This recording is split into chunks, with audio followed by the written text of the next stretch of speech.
acta de la sesión número 61 se da por aprobada por no haber sido objeto de observaciones. El acta de la sesión 62 queda a disposición de la comisión y el señor secretario dará lectura a la cuenta. Muchas gracias, señora presidenta. Muy buenas tardes, estimadas diputadas y diputados. Un poquito de paciencia, la cuenta es un poquito larga. Se han recibido los siguientes documentos. Proyecto de ley iniciado en moción de los diputados señores Arayan, Dos Cristian, Aedo, Giordano, Lavé, Lagomarcino, Maya y Moreno, y de las diputadas señoras Barquiesi, Fríes y Osandón, que declara el 24 de abril de cada año como Día Nacional de Conmemoración de las Víctimas del Genocidio Armenio, que está en tabla. Oficio de la Ministra de Salud, quien informa sobre el estado de ejecución del Programa de Reparación y Atención Integral en Salud y Derechos Humanos, PRAIS. Con ello da una respuesta a un oficio que se le dirigiera a esta comisión. Una nota de la Unidad de Asesoría Técnica Parlamentaria de la Biblioteca del Congreso Nacional, quien hace llegar informe que contiene experiencias en las que se ha calificado a las bandas del crimen organizado como agrupaciones terroristas, así como otras en las que se trabaja en torno al tema. No se oye. ¿Y ahí se oye? Ay, sí, muchas gracias. Bien. Otro oficio de la Unidad de Asesoría Técnica también de la Biblioteca del Congreso Nacional, quien pone a disposición de esta mesa e integrantes de la comisión el informe La protección de edificios o espacios destinados al culto religioso, derecho nacional, internacional y comparado, Italia, España y Francia. También, señora presidenta, se recibió un oficio del director de la OIT para el Cono Sur de América Latina, quien al tenor de la solicitud de esta comisión para que se le envíe el informe de la Comisión de Expertos en aplicación de convenios y recomendaciones correspondiente al año 2024, así como la fecha para exponer su contenido y alcance, informa que el señor Sergio Paixao Pardo, supongo que así se dice, especialista en normas internacionales del trabajo y legislación laboral, está disponible para exponer entre el 1 y el 4 de abril. Además, adjunto a este correo se encontrará una separata del informe que contiene las observaciones específicas relacionadas a Chile. También se recibió una nota de un exfuncionario del Poder Judicial que habría sido removido por un sumario administrativo de su cargo por temas de licencias médicas fundados en falta de la probidad, según él afirma que no sería efectivo. Señala haber sido víctima de acoso laboral y solicita ayuda a la comisión para poder denunciar otras irregularidades e injusticias de las cuales ha sido objeto. Esto es en el contexto del Poder Judicial. Hago esa salvedad. Se recibió una nota, señora presidenta, de la cacique de la comunidad mapuche Huilliche, cacique Pairo, quien denuncia machismo contra la mujer mapuche y envía testimonio de integrantes de esa comunidad quienes habrían sido objeto de violencia y habrían sido expulsadas mediante agresiones del territorio cacique de Apeche, junto a su madre. 8. Se recibió una nota de familiares de los asesinados en la operación Alfa Carbón, quienes solicitan urgente se encarcele a quienes fueron declarados culpables el día 13 de marzo de este año. Todo ello en el marco de que en el pasado 4 de marzo la segunda sala de la Corte Suprema, volvemos al Poder Judicial, señora presidenta, dio a conocer la sentencia firme en la causa Rol XX, conocida como Operación Alfa Carbón. También se recibió, presidente, una nota de la Secretaría General de Política Exterior, quien informa que el alto comisionado para los derechos humanos, señor Volker Turk, visitará Chile para participar en la Junta de Jefes Ejecutivos del Sistema de Naciones Unidas que se realizará en nuestro país entre el 1 y el 3 de mayo próximo. Siendo así, se solicita tener una reunión con la comisión el martes 13 de abril a las 11:15 horas en Santiago. También se realizó una nota del Comité de Prevención de la Tortura, el Centro de Estudios en Seguridad Ciudadana y el Centro de Derechos Humanos de la Universidad de Chile, quienes invitan cordialmente al seminario, Gestión de la Seguridad y Derechos Humanos, Desafíos para los Derechos Humanos para un Enfoque Territorial, que se realizará el próximo 17 de abril a partir de las 9 horas en el Salón Ignacio Domeyko de la Casa Central de la Universidad de Chile. También se recibió un oficio reservado de la Defensoría de los Derechos de la Niñez, quien en respuesta a un oficio de esta comisión manifiesta la preocupación por la situación que afecta a un importante grupo de estudiantes que se encuentran sin matrícula. Y finalmente, señora presidenta, como hoy día tenemos votaciones, se recibieron 2 pareos, uno de la diputada Ñanco por el diputado Lilayú y otro del diputado Lavé por el diputado Giordano. Y esa sería toda la cuenta, señor presidente. Gracias. Ofrezco la palabra respecto de la cuenta. A ver, quería plantearles uno respecto de la cuenta, ver la posibilidad de que la Secretaría pudiera reagendar al señor Sergio Paixao Pardo, que es el que expondría el informe de la OIT. ¿Les parece? Tratar de que, porque 1 al 4 ya pasamos la fecha, entonces le pido a la Secretaría que renovar esa fecha dentro de lo posible, digamos, de los tiempos que tenemos acá en el Parlamento. Y digo eso porque me parece súper importante la reunión con el Alto Comisionado para los Derechos Humanos, pero la verdad es que es el martes 30 de abril a las 11:15 horas en Santiago, lo que hace complejo que la comisión pueda trasladarse porque es horario, digamos, de sesión. Si en esto no hubiera posibilidades de cambio, podríamos armar una pequeña delegación para ir, ¿ya? En ese caso me ofrezco, digamos, como presidenta de la comisión. No sé si alguien más quisiera ir el martes a las 11:15, el martes 30 de abril. Martes 30 de abril a las 11:15. Es el punto 9 de la cuenta y que ya está en sus dispositivos, diputados, para que la puedan ver. A las 11:15 día martes 30 en Santiago. Entonces me traslado yo. Ya. Mejor uno que ninguno. Está bien. Ya.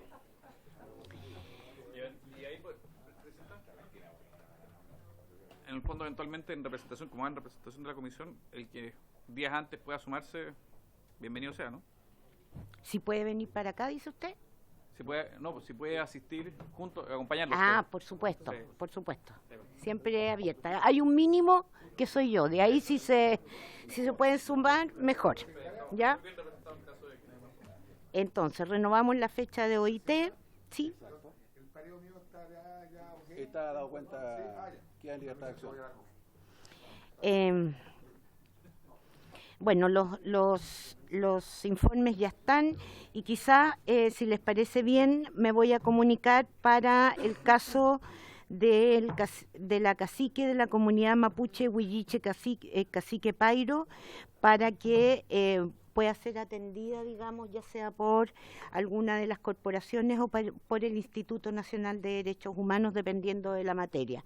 Lo mismo respecto del exfuncionario del Poder Judicial, porque son temas que difícilmente vamos a poder resolver y lo que necesitan más directamente es alguna asesoría o acompañamiento respecto de los temas que plantean. En el caso de la cacique, el INDH. En el caso del exfuncionario del Poder Judicial, ahí podríamos mandar un oficio al Poder Judicial o un acuso recibo ya. Y tenemos el otro caso otro del Poder Judicial, notas familiares. Y un oficio, digamos, a la Brigada de Derechos Humanos de la Policía de Investigaciones para dar cuenta de la necesidad de que las personas que están siendo procesadas y que han sido condenadas efectivamente empiecen a cumplir sus penas. Y eso es una definición, una operación que tiene que hacer la PDIsta. Así que mandaríamos un oficio. Este es el punto 8. ¿Ya? ¿Están de acuerdo? Son personas condenadas que no han empezado a cumplir la pena, entonces mandar un oficio a la PDI para que efectivamente, en muchos de estos casos, la verdad es que hay fuga.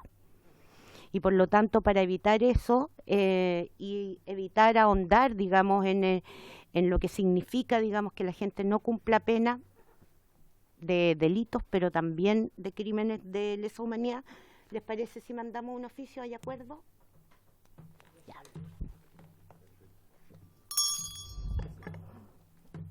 Sí, diputada. Perdón, presidenta. Solamente quería avisar, yo no me voy a ir de la comisión, pero el diputado Kaiser me pidió pareo. Entonces yo me voy a parear para efectos de la votación, pero voy a quedarme a la sesión. Eso es todo, presidenta. Entonces abro ahora, ofrezco la palabra para asuntos varios.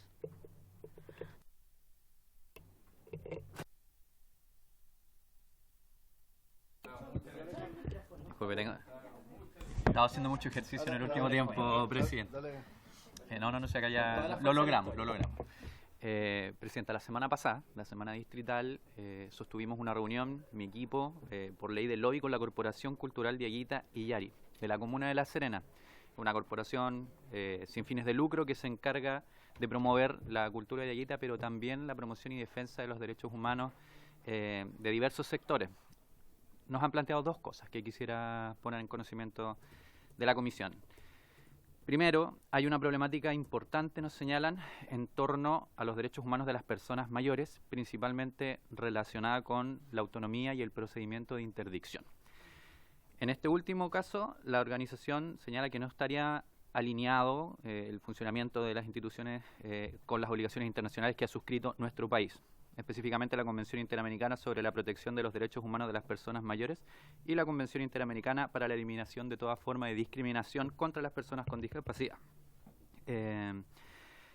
Como bien usted sabe, presidenta, el procedimiento de interdicción está regulado en el artículo 456 del Código Civil y tiene por objeto entregar la facultad a disposición de la persona mayor a un curador, dado que ésta en muchos casos no pueden administrar su patrimonio, por lo tanto, se genera una situación donde muchas veces los curadores imponen limitaciones de otro tipo a quienes tienen bajo su curaduría, tales como la restricción de visitas o contacto con familiares. Ese es el punto central. Entonces, por lo anterior, presidenta, me gustaría que tuviésemos el acuerdo de la comisión para que se oficie al Ministerio de Desarrollo Social y Familia con el objeto de que informe si es que existen cifras sobre las personas mayores del país que están sometidas a un proceso de interdicción o ya han sido declaradas interdictas.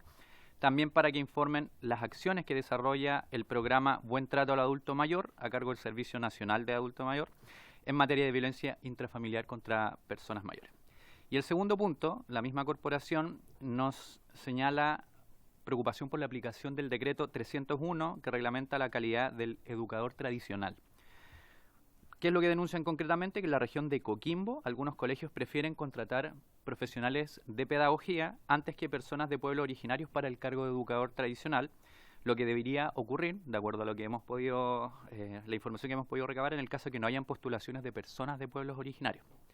Entonces indican que las convocatorias además se están realizando de manera irregular para ocupar estos cargos de manera muy corta y solamente una vez al año en el mes de octubre. Entonces, nuevamente quisiera pedir el acuerdo de la comisión para oficiar al Ministerio de Educación con el objeto de que nos informen el número total de educadores tradicionales de la región de Coquimbo y cuál es su calidad profesional, y también oficiar a la Seremía de Educación de la misma región con el objeto de que informe si existe algún modelo de convocatoria para el cargo de educador tradicional o si por el contrario cada colegio está convocando autónomamente. Eso, presidenta, muchas gracias.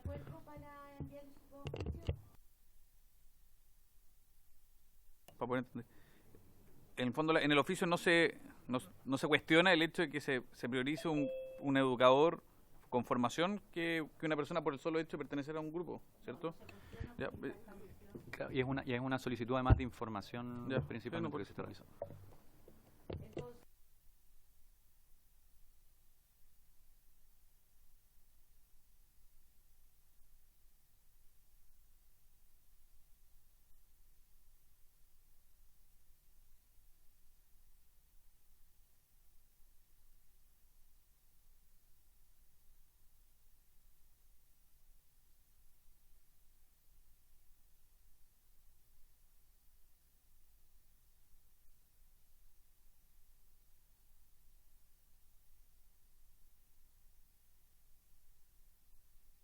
Perdón, del genocidio armenio.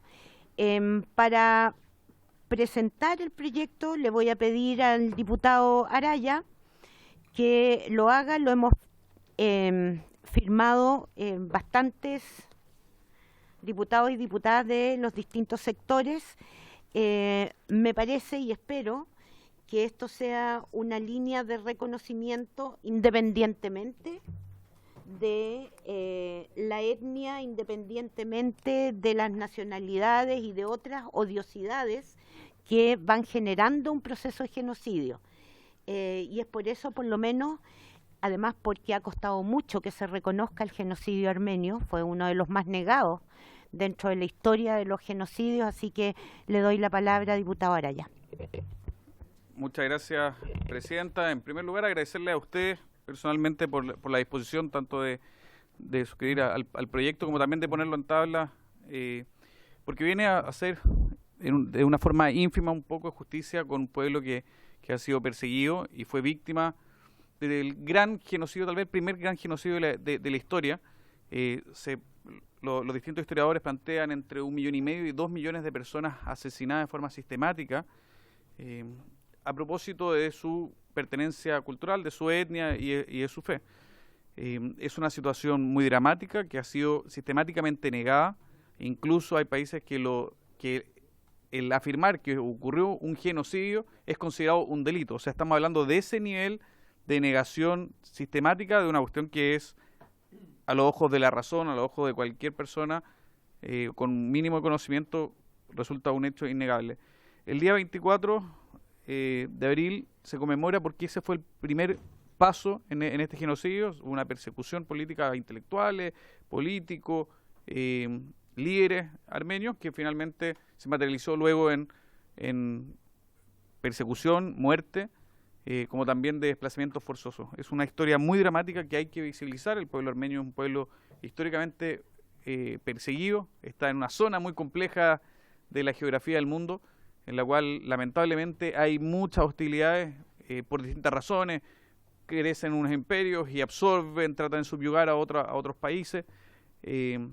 Incluso en la actualidad hay zonas hoy de Armenia que están siendo asediadas por sus países vecinos, incluso Artsaj, una zona de origen armenio, al interior de Azerbaiyán, fue invadida y ha sido atacada militarmente en los últimos meses.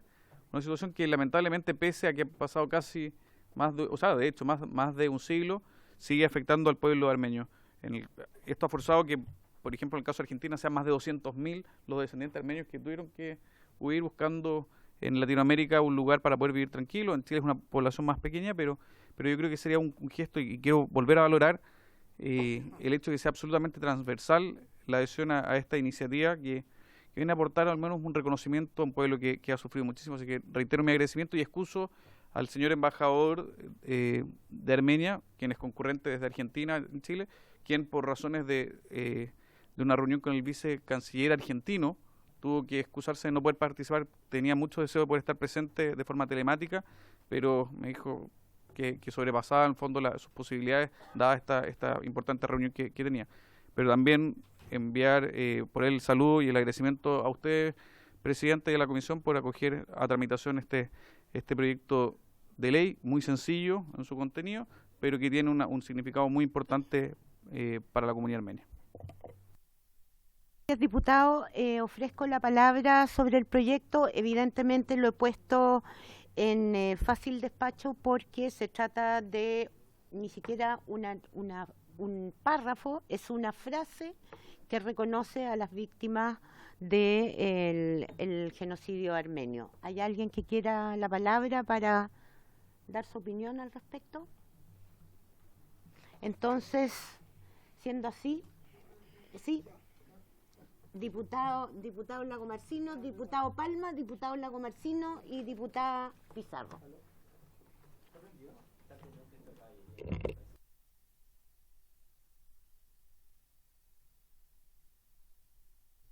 No, simplemente agregar que llama la atención que el Estado de Israel, que hoy día está cometiendo un genocidio flagrante, sea uno de los estados que se ha negado a reconocer el genocidio armenio. Entonces, es como que entre genocidas se entienden. Eso nomás, presidente. Gracias.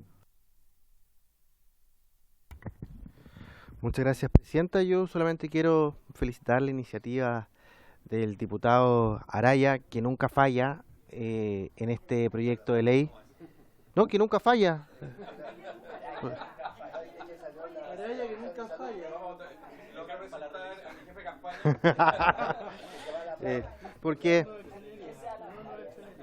Porque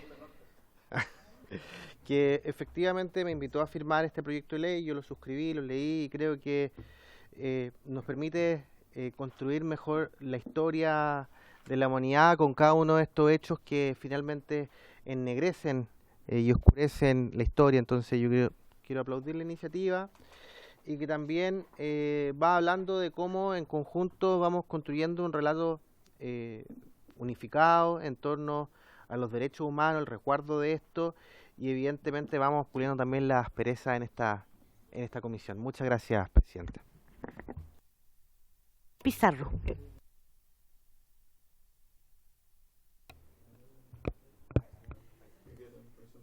Me puse a leer un poco del genocidio armenio acá rápidamente, y quiero decir que nadie podría rechazar lo que se solicita en el proyecto. Pero quiero decir que mientras lo leía no podía dejar de pensar en el pueblo palestino, que es muy similar el exterminio de una nación y algo de lo que esta comisión no se ha pronunciado. Cuando condenamos los genocidios, pido que los condenemos todos, porque hoy día lo que está pasando al pueblo palestino, las imágenes son horrorosas, y lo que nosotras y nosotros como comisión en esto tenemos que ser bastante claros, porque no veo una diferencia de lo que veo acá y las imágenes que veo acá a las imágenes que nos llegan de Palestina.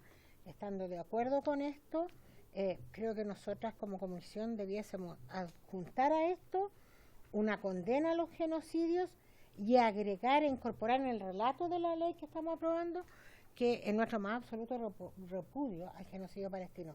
Solo hablo del relato, no cambiar el articulado, pero creo que es brutal ver las imágenes y no me diferencian nada de lo que he visto hasta ahora con lo que ocurre con el pueblo palestino y la agresión del Estado de Israel.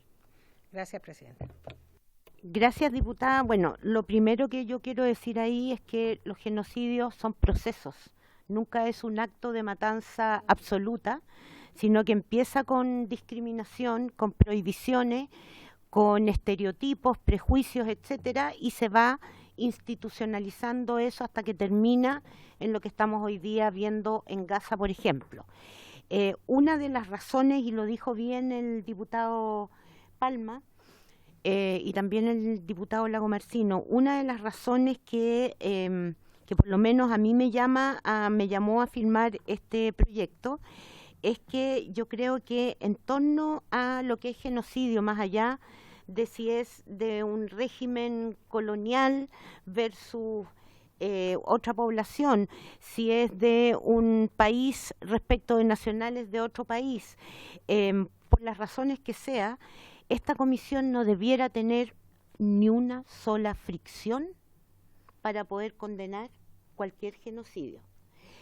Yo en este caso no estoy por alterar los antecedentes del proyecto, así lo planteó el diputado Araya, pero sí quiero solicitar que entremos en reflexión hasta la próxima semana para efectos de que esta comisión saque una declaración contra el genocidio en Palestina, porque ya no es una cuestión de apreciaciones. Lo ha dicho el alto comisionado que se quiere reunir con nosotros, dijo: los están matando como a ratas. Se han presentado por parte de Chile, y de nuevo, dejemos de lado que lo presentó el gobierno del presidente Boric, porque la política exterior en general en Chile no varía tanto de gobierno en gobierno. Se presentaron los antecedentes contra Netanyahu a la Corte Penal Internacional, avalado por Chile.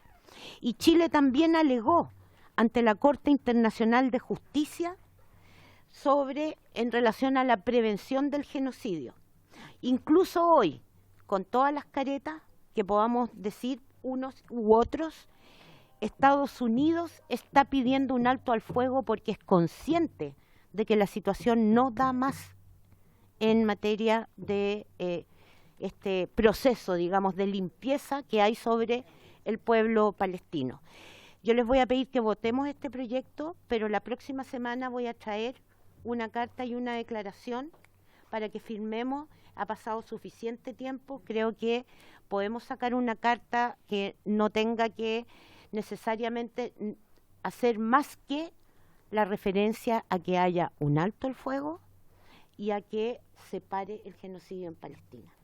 Así que ese es mi compromiso y espero que todos podamos firmarlo, los que están aquí y los que no están aquí. ¿Les parece? Presidenta, solamente agregarle a eso que usted lo suscribo plenamente. Es importante también permitir el ingreso de la ayuda humanitaria. O sea, acá se ha planteado que incluso hay una empresa de agua en Chile que le bloqueó el agua a más de 2 millones de palestinos en Gaza. O sea, es insostenible. Es parte del acto genocida, digamos, en todo caso. Sí. Diputado Lago Marcino. Muchas gracias, presidenta. Yo creo que es necesario y oportuno el tema de la declaración por la situación que se vive en la Franja de Gaza.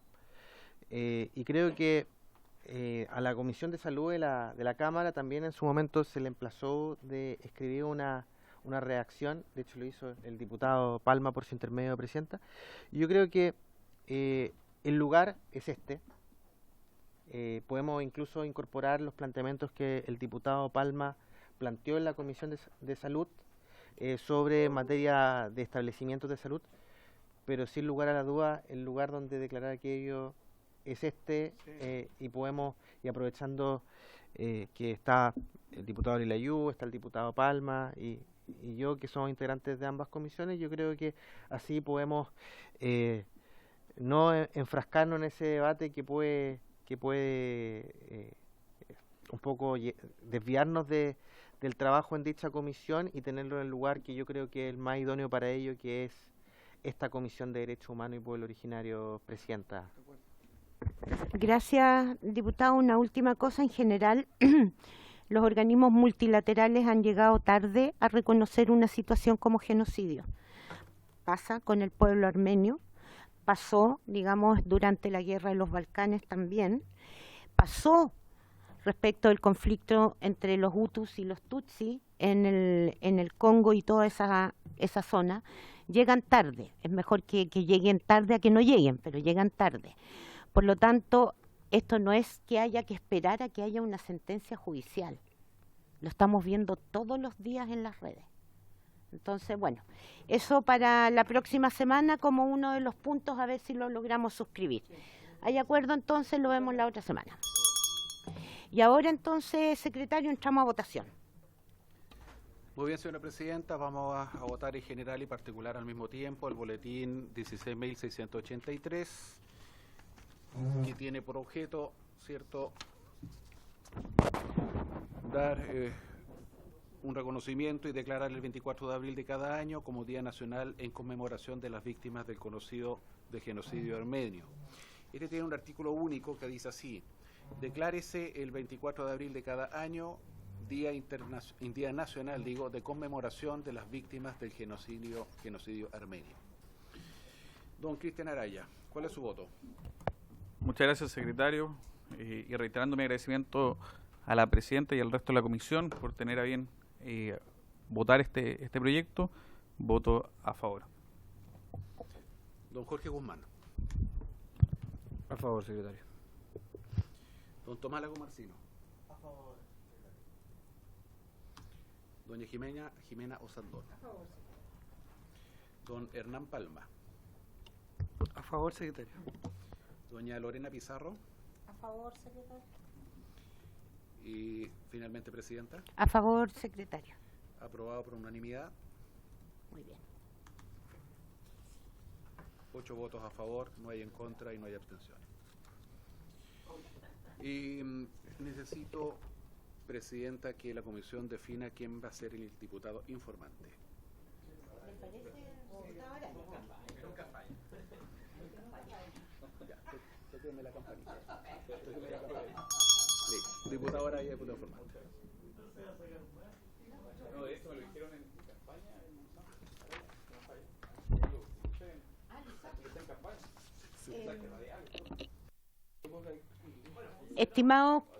Estimados colegas, Ahora vamos a seguir con el proyecto que estábamos discutiendo, que es un proyecto fácil en el que hemos ido recibiendo invitados. Se trata...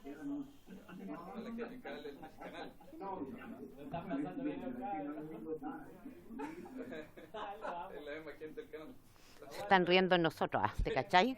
Me están, ¡ay, mira eso! Sí, además. Bueno, vamos a seguir con la discusión de este proyecto, que también es un proyecto relativamente corto. Lo que quiero plantear es que el próximo miércoles voy a citar para votar en general y en particular el proyecto. Por lo tanto, hay esta semana hasta el próximo miércoles para hacer indicaciones. Si no hay indicaciones, se vota en general y particular el próximo miércoles. ¿Ya? Tenemos entonces ahora invitados al señor, el director del Centro de Derechos Humanos de la Universidad de Chile, Felipe Abbott Matus, y quien asiste junto a la profesora doctora Cecilia Domínguez y el profesor doctor Pietro Ferrazza, ambos académicos miembros del equipo del Centro de Derechos Humanos, para que nos den su opinión sobre el proyecto. Todas las otras personas que teníamos en la lista han sido invitadas y se han excusado por una u otra razón, ¿no? Teníamos 6 personas, de las 6 personas, las que han venido y las otras nos han mandado sus excusas. Así que le doy la bienvenida a don Felipe Abbott para que nos dé su opinión sobre el proyecto. Bienvenido, el micrófono es suyo. Buenas tardes, presidenta. Yo no soy Felipe Abbott, el profesor Abbott no ha podido asistir, pero asistimos nosotros en su representación, quienes somos académicos del Centro de Derechos Humanos. Perfecto. Se había comunicado por correo electrónico también, por si acaso, presidenta. No está acá, pero no importa. No se preocupe, encantados de recibirlos. Adelante, señor Ferrazza. Bien, buenas tardes. Quisiera saludar por su intermedio, presidenta, a las señoras y señores diputadas y diputados. Me acompaña la profesora Cecilia Domínguez Valverde. Ambos somos académicos del Centro de Derechos Humanos de la Facultad de Derecho de la Universidad de Chile. Y a continuación vamos a exponer nuestra opinión sobre este proyecto de ley, adelantando desde ya que se trata de una opinión favorable. Voy a proyectar una presentación con algunos puntos. Yo voy a abordar 2 puntos que se refieren básicamente al contexto en el que se inserta este proyecto de ley, y luego un segundo punto dando cuenta un poco de los diferentes instrumentos normativos que producen los órganos internacionales de derechos humanos del Sistema Universal y del Sistema Interamericano, y la profesora Domínguez va a abordar 2 puntos adicionales, destacando básicamente algunos aspectos positivos del proyecto y algunos otros aspectos que en nuestra opinión podrían mejorarse. Este proyecto de ley, como se ha dicho en sesiones anteriores, tiene por objeto institucionalizar un mecanismo de entrega de información desde el Poder Ejecutivo al Poder Legislativo. Si bien esta propuesta es, a nuestro juicio, bienvenida, el problema de fondo se relaciona con la necesidad de construir un modelo de cumplimiento de recomendaciones y sentencias de órganos y tribunales internacionales de derechos humanos. Y en ese modelo, evidentemente, el Congreso Nacional debe jugar un papel clave. En Chile, sin embargo, existen varias falencias sobre esta temática, tanto a nivel normativo como a nivel institucional. Desde el punto de vista normativo, no existe una regulación que de una manera sistemática regule o aborde este problema, y desde el punto de vista institucional creemos que hace falta una mayor coordinación entre los diferentes órganos públicos que podrían ejercer competencias en el asunto. Como resultado de ello, voy a dar algunos ejemplos que pueden graficar esta consideración crítica. Por ejemplo, respecto de las 15 sentencias en que la Corte Interamericana ha condenado a Chile, solamente 2 se han considerado como íntegramente cumplidas, que son el caso de La Última Tentación de Cristo y el caso Claude Reyes, casos por lo demás ya que tienen sus años, 2001 y 2006. Justamente en ambos casos el Congreso Nacional jugó un papel clave, aprobando reformas importantes como la censura, como la derogación de la censura cinematográfica o la aprobación de la legislación sobre acceso a la información pública. Sin embargo, en el resto de sentencias pendientes de cumplimiento, lo que se exige en muchas de ellas es la aprobación de modificaciones legislativas. Doy solamente un ejemplo. En el caso Urrutia-Lavros, por ejemplo, se solicita derogar una norma del Código Orgánico de Tribunales que tensionaría la libertad de expresión.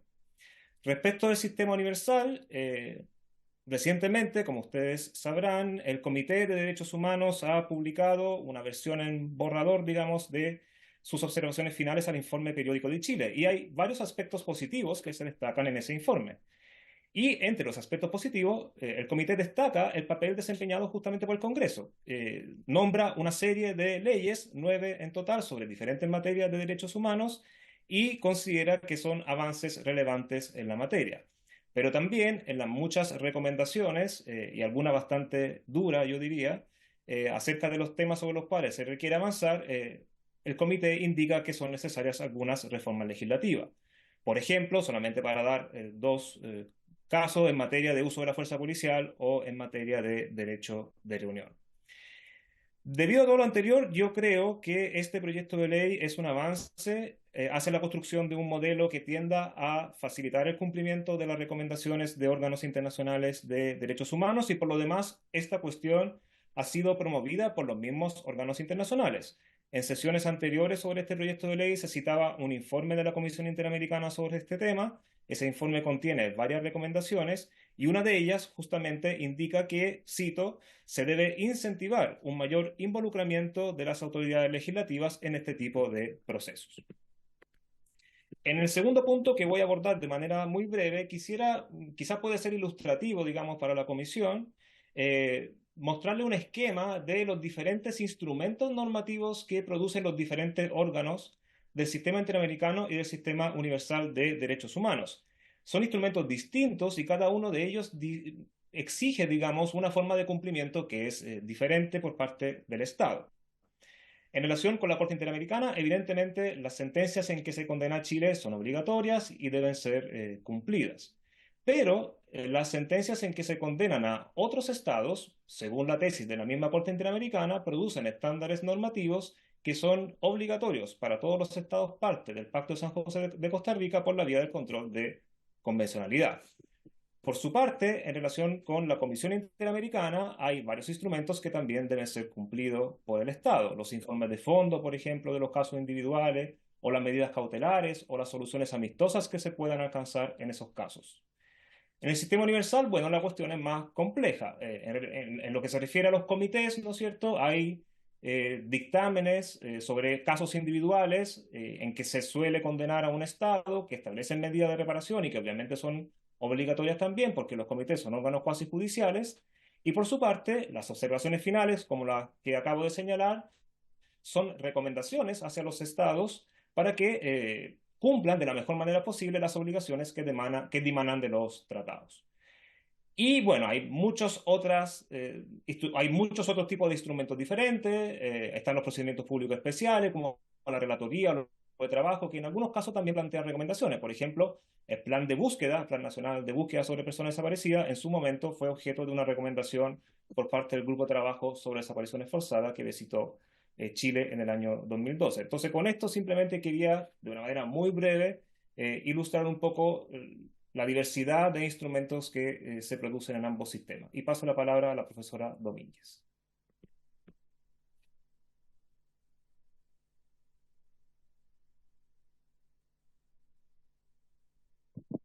Profesora, ahí sí lo consigo. eso. Es que estaba como bloqueado mi... No Bueno, se pero ya está preocupe. conseguido. Bueno, me presento entonces, Cecilia Domínguez también, soy del Centro de Derechos Humanos, investigadora, y también, bueno, primero saludar la presidenta y por su intermedio al resto de los integrantes y las integrantes de la comisión. Nosotros pensamos que, en cualquier caso, como ha anticipado el colega, esto es un avance, porque formaliza la manera en que la autoridad de gobierno, que habría que discutir exactamente a qué nos referimos con eso, da cuenta del cumplimiento de ciertas resoluciones que se producen en el sistema interamericano y el sistema universal. Por tanto, consideramos que sería un avance que promovería un modelo, ¿verdad?, de cooperación entre la función ejecutiva y la función legislativa, en aras de producir el efectivo cumplimiento de estos distintos instrumentos del ecosistema que ya nos ha relatado el profesor Pietro Esterraza. Y por tanto también eso promueve el cumplimiento de las obligaciones internacionales. Sabemos, como ya lo ha señalado también el profesor, que tenemos un problema en cuanto a cumplir oportunamente nuestras obligaciones en algunos casos, en particular en los casos en que hemos sido condenados por la Corte Interamericana de Derechos Humanos, que no logramos dar pleno cumplimiento, y cualquier elemento que permita promover ese cumplimiento, además por un órgano tan calificado como es la Cámara, que además está especializado en esa comisión, en el seguimiento de estándares de derechos humanos, creemos que es un avance significativo al cumplimiento de esas obligaciones de respeto, garantía, protección y, en fin, finalmente la armonización, que eso yo creo que es interesante, del ordenamiento jurídico interno a las obligaciones internacionales, en el que el Congreso, por supuesto, tiene un rol clave, que es quien hace, en el fondo, esas modificaciones legislativas. Promueve entonces que haya una incidencia de las recomendaciones y las sentencias en el quehacer de la Cámara también, porque en el momento en que la Cámara está siendo informada oficialmente de cuál es ese nivel de cumplimiento, eso también entra en el debate del Congreso. Esas conversaciones entonces entran en el debate del Congreso y entran desde un conocimiento oficial de cuál es el nivel de cumplimiento que se tiene. O sea, y eso de alguna manera nos da una fuerte o una impronta técnica en cómo estamos cumpliendo y qué cosas se podrían hacer para mejorar el cumplimiento de nuestras obligaciones internacionales, promoviendo entonces que se tomen medidas desde el administrativo, pero también medidas desde el legislativo, y que esas medidas además sean armónicas en la estructuración de políticas públicas, que las políticas públicas en el fondo tienen este doble componente, porque el Ejecutivo efectivamente a través de ciertos órganos, de estos actos de potestad reglamentaria, va traduciéndolo y va ejecutándolo el Ejecutivo, pero normalmente su sustrato está en medidas legislativas. Además, permitiría también darle un carácter más democrático al cumplimiento de las recomendaciones y sentencias, porque que haya un feedback o un intercambio entre estos dos poderes puede hacer también que los representantes que conforman la Cámara también insumen el quehacer del Ejecutivo en el cumplimiento, y de esa manera entonces diríamos que se democratizaría y no sería simplemente una función ejecutiva que se hace de manera más administrativa. Y por último, que yo creo que esto ya es un poco más evidente, ¿verdad? La Cámara de Diputados y Diputados, ¿verdad?, tiene una función de fiscalización de los actos de gobierno. Y dentro de estos actos de gobierno están aquellos que son los de implementación de las obligaciones internacionales, por lo que tiene completo sentido que que se ritualice a través de en este caso, por el proyecto de ley que estamos hablando, de esta reunión periódica, tanto con la Comisión como con la Cámara, que se ritualice cómo se entrega esa información y cómo se recibe también por parte de los diputados y diputadas las observaciones que éstas tengan respecto de ese nivel de cumplimiento. Eso respecto de los elementos, vamos a decir, destacables del proyecto de ley. Pero nosotros consideramos que también tiene algunos aspectos que son un poquito más críticos y que podrían mejorarse. Por una parte, para que una autoridad de gobierno, pensemos que tampoco nos queda claro quién en particular sería, pueda dar cuenta de este nivel de cumplimiento, debería haber una coordinación interinstitucional de todos los órganos que están involucrados en el cumplimiento de recomendaciones y sentencias. O sea, debería existir previamente una forma de coordinación, pero en la actualidad eso no es así. En la actualidad los órganos, si bien en algunos temas es Cancillería, en otros temas son otras reparticiones públicas, y no nos queda claro si es que eso sería algo que se promovería abiertamente por parte de la Cámara, para que exista esa coordinación interinstitucional y en el momento en que se diera cuenta de estos procesos, también se diera cuenta, porque una cosa, cuando se compartieran estos resultados de estos procesos, también se diera cuenta de cómo fue que el Ejecutivo llegó a estos resultados y de qué manera se produjo esa coordinación para el cumplimiento o no. Entonces hay una duda sobre si es que efectivamente una norma como esta va a promover esta coordinación o va a ser más bien un acto formal de entrega de información, pero sin promover que se produzca eficazmente una coordinación entre todas las reparticiones involucradas. Por otra parte, también nos parece que podría, no necesariamente va a ser así, pero en los términos que está establecida no nos queda claro si sería más que un acto simbólico de entrega de resultados o realmente una forma de controlar el proceso de implementación de las obligaciones internacionales. Porque como está establecido en este boletín, lo que se señala es que se entregaría anualmente esta información a la Comisión y a la Cámara, dando cuenta de los resultados y de los antecedentes y resultados, ¿verdad?, del cumplimiento de estas obligaciones. Pero no nos queda claro si eso es un acto formal donde yo voy y leo un reporte, o en realidad se le va a exigir a estas autoridades que den cuenta de cuáles son los esfuerzos que se han desplegado, los principales obstáculos, o sea, un análisis un poquito más crítico en el que se pudiese insumar para que realmente mejorara el nivel de implementación.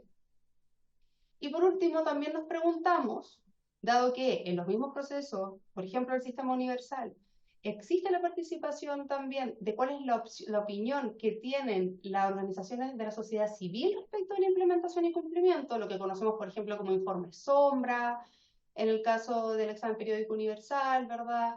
O otras formas en las que se hace en la Corte Interamericana, si existiría además de este proceso en donde se entrega esta información a la Cámara, algún proceso paralelo, por ejemplo, donde las organizaciones de la sociedad civil pudiesen decir, bueno, ¿qué opinan ellos? O los órganos autónomos de derechos humanos, por ejemplo, la Defensoría de la Niñez, otros órganos que no son autoridad de gobierno, pero que son parte de los órganos autónomos y que tenemos en nuestra legislación los últimos años, ¿verdad? Pudieran un poco contrastar la opinión que ellos tienen de esos resultados o la interpretación de los resultados de los que se está dando cuenta. Por eso tenemos aquí algunos temas que nos preguntamos. Cuando decimos autoridad de gobierno, ¿nos referimos a quién? ¿Al Comité Interministerial de Derechos Humanos? ¿Al Ministerio de Relaciones Exteriores? ¿Al Ministerio de Justicia? ¿A ambos ministerios? ¿A otros ministerios? Sabemos que por lo menos autoridad de gobierno, desde la interpretación que se ha dado de la fiscalización de la Cámara a la autoridad de gobierno, no incluiría órganos autónomos de la administración, por lo que no podrían ser, por ejemplo, la Defensoría y esos otros, pero eso los vamos a incluir de otra manera. El INDH y la Defensoría participarían de otra manera, la sociedad civil también podría participar, un poco para que la Cámara, en su facultad fiscalizadora, pudiese tener la imagen completa del cumplimiento de estas obligaciones. Cuando dice informes y antecedentes relativos a los resultados, de nuevo nos preguntábamos, bueno, esto es, yo voy a contarles, miren, hubo un proceso, un examen periódico universal, esto es el borrador y estos son los resultados finales, o voy a dar cuenta del proceso. ¿Cómo fue el proceso en este examen periódico universal? ¿Cómo yo hice esa información? ¿Cómo di cuenta del cumplimiento de lo que se me pedía? O sea, ¿cuánta sustancia tiene que tener ese deber de información? Tampoco nos queda demasiado claro con las voces informes y antecedentes.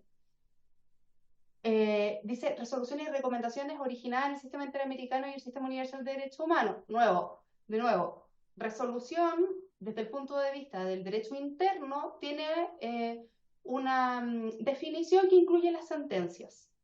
Pero resolución, desde el punto de vista del derecho internacional de los derechos humanos, no necesariamente incluye sentencias. Entonces, nos preguntamos acá a cuál de las dos cosas nos estamos refiriendo. Si está incluyendo las sentencias, está incluyendo el ecosistema completo, no está incluyendo solamente resoluciones propiamente tal del derecho internacional. Sería interesante o ampliar la palabra para que incluya todas ellas, o bien listar otras para estar seguros de que también se va a rendir cuenta de esos procesos de implementación. Y lo último, que también es algo que nos preguntamos, es por qué el examen periódico universal se presentaría ante la sala, a diferencia de todo el resto de las obligaciones de derechos humanos que se tendrían que implementar. Sabemos que el examen periódico universal, por supuesto, tiene una tradición, digamos, que da cuenta de una importancia, pero también es cierto que hay temas que han sido bastante importantes para Chile, por ejemplo, las recomendaciones del Comité de Derechos del Niño, etcétera, que son importantes y urgentes y que también tendría sentido que se trabajaran frente a la Cámara, por ejemplo, o sea, en sala. Entonces ahí de nuevo nos preguntamos cuál es la racionalidad que está detrás. Como sugerencia, ya para terminar, nos parece relevante que se especifique en qué instituciones serán citadas, que no lo dejemos como autoridad de gobierno, sino que fuésemos un poco más específicos en a quién estamos citando, para que por lo menos recaiga en esa autoridad de gobierno, en esa que estamos identificando, todo el rol de coordinación de todas las entidades involucradas, etc. Segundo, también que se pueda ampliar a los organismos autónomos de derechos humanos y a las organizaciones de sociedad civil en un espacio como de contrastar o reforzar los resultados que el Ejecutivo está rindiendo frente a la Cámara. Especificar las fuentes de estas recomendaciones para incluir el sistema, lo que llamamos nosotros ecosistema de derecho internacional de los derechos humanos, y especificar el contenido de lo que se informa para ampliarlo a las medidas que se pretenden adoptar, porque normalmente cuando uno termina un examen periódico universal hay una serie de recomendaciones, por ejemplo, ¿verdad?, que se hacen al Estado y el Estado tiene que implementarlas. Pero si eso se excluye, sino que solamente se dan los resultados, también es muy difícil que se continúe con la labor de fiscalización por parte de la Cámara, a ver si esas medidas que se adoptan son efectivamente ejecutadas o no, o se consideran adecuadas para cumplir los fines de la recomendación. Dicho esto, seguimos estando, muy favorablemente, opinamos muy favorablemente sobre el proyecto, creemos que es un avance, dadas las circunstancias actuales donde no existe ninguna forma de coordinación interinstitucional, en el fondo, entre estos dos poderes a este respecto, pero creemos que estamos a tiempo para hacer algunas indicaciones que mejoren el proyecto para que entre con mayor fuerza y realmente implique un avance e impacto en la implementación de las obligaciones internacionales de derechos humanos del Estado de Chile. Muchas gracias. Muchas gracias por la opinión y abro el micrófono para quienes tengan preguntas hacia los dos profesores, profesora y profesor.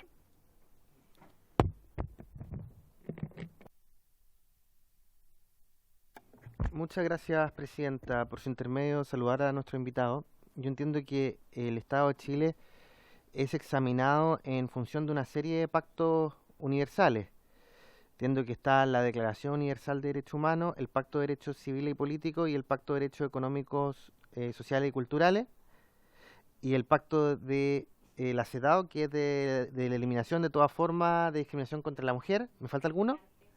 Migrantes, etcétera, etcétera, etcétera. A juicio de quienes nos acompañan, yo entiendo que efectivamente este Congreso se puede involucrar en esos procesos de examinación de distintas formas, pero si es que nuestros invitados tuvieran que priorizar alguno de esos distintos tratados, dada la cantidad, la amplitud y la diversidad de materias en las cuales este Congreso debería involucrarse, a juicio de nuestros invitados, ¿cuáles debería ser? Porque, bueno, usted mismo me indicó, Presidenta, que son 9 en total. Yo creí que eran menos, de hecho.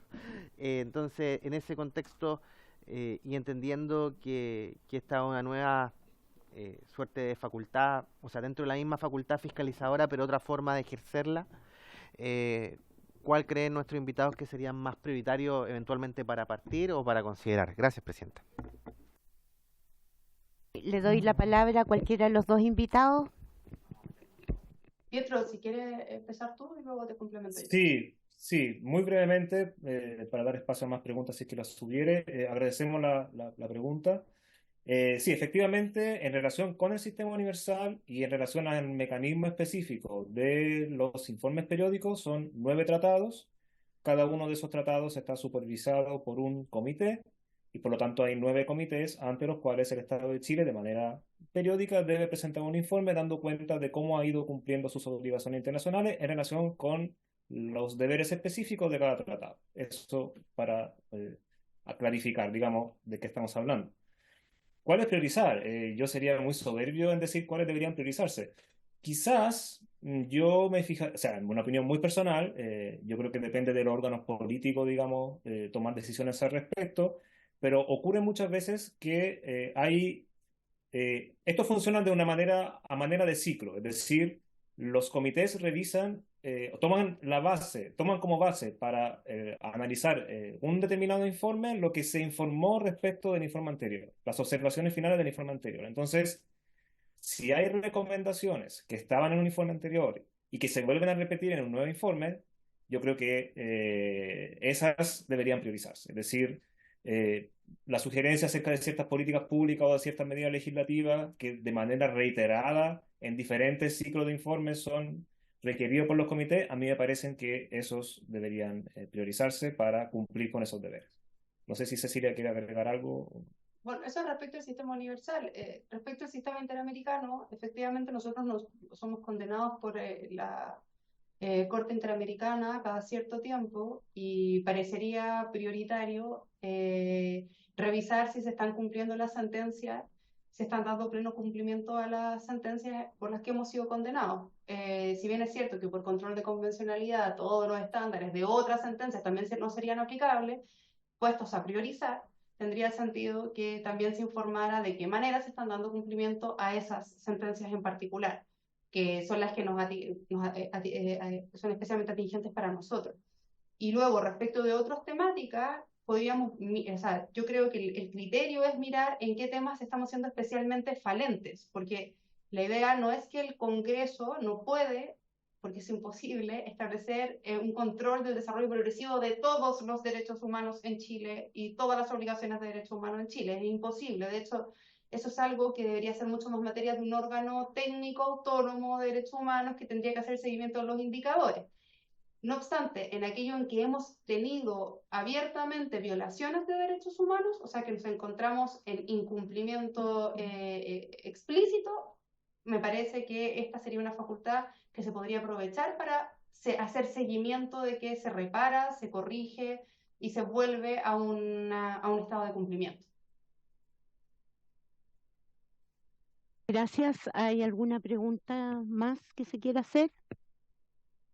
¿No? Diputado Lago Martino.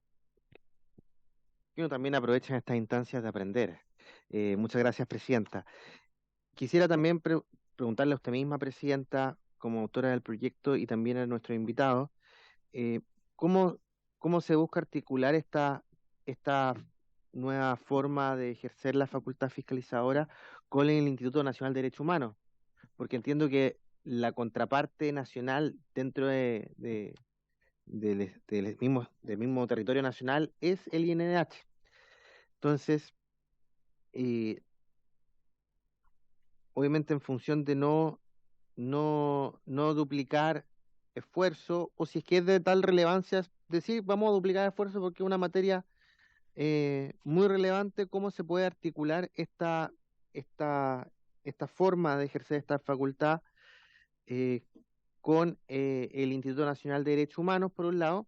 Y en segundo lugar, bueno, yo creo que el proyecto es claramente admisible, pero saber si es que vamos a contar con mayor presencia del Ejecutivo, de la Subsecretaría de Derechos Humanos, durante su tramitación, porque igual yo creo que tienen algo que decir. Muchas gracias, Presidenta.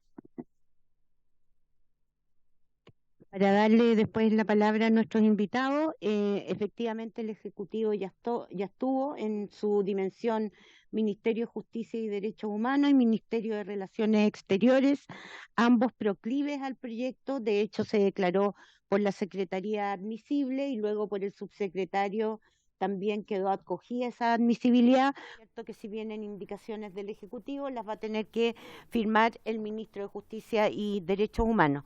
Y respecto a la primera pregunta, quiero agradecer los comentarios que se hacen. La verdad es que este es un proyecto que es menos ambicioso de lo que ustedes plantean.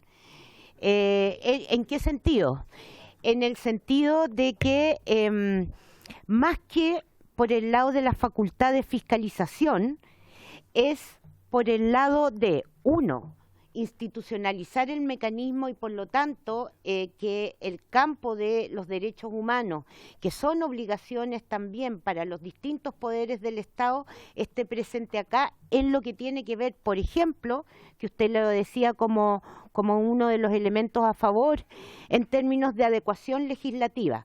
y uno efectivamente podría, cuando a uno le insisten, por ejemplo, derogación de la ley de amnistía, que ha tenido sucesivas indicaciones en el Comité de Derechos Humanos, bueno, eventualmente eso podría gatillar una iniciativa legislativa acá que efectivamente diera cumplimiento a eso. Respecto al cumplimiento de sentencia, es un poquito más complejo, porque el mecanismo debiera ser a través del Ejecutivo, sobre todo en la fase indemnizatoria, que no nos corresponde a nosotros. Por lo tanto, es un segundo nivel, pero yo siempre creo que se hace camino al andar, y por lo tanto que esta sería una primera fase que, en la medida que se incorpore como una lógica dentro de la Comisión de Derechos Humanos, puede irse abriendo. ¿Por qué el EPU se pone en sala y las comisiones y los comités de supervisión de tratados se ponen en la Comisión de Derechos Humanos? Simplemente porque desde mi óptica el EPU es bastante más político y también hace recomendaciones más generales que técnicas. Y en ese sentido es una evaluación política que puede hacer la Cámara respecto de lo que le están diciendo los países del mundo desde sus distintas tribunas. En cambio, en el caso de los comités, las recomendaciones son mucho más concretas y técnicas, y por lo tanto eso se haría en la Comisión de Derechos Humanos, porque podría dar cuenta, digamos, de que se activen algunos mecanismos incluso de fiscalización, pero por sobre todo de adecuación normativa. Esa es como la explicación que yo diría, que vamos caminando, vamos instalando el mecanismo, vamos conociendo, porque también tenemos problemas de información, vamos conociendo qué es lo que hace el gobierno a esto. Me parece que igual hay cosas que uno podría pensar en términos de indicaciones, no porque no lo vayamos a hacer, sino que para dejarlo podría ser efectivamente que cuando venga la autoridad competente, que debiera ser el Ministerio de Justicia y Derechos Humanos, en tanto se trata de recomendaciones que se hacen hacia adentro de la política de un país,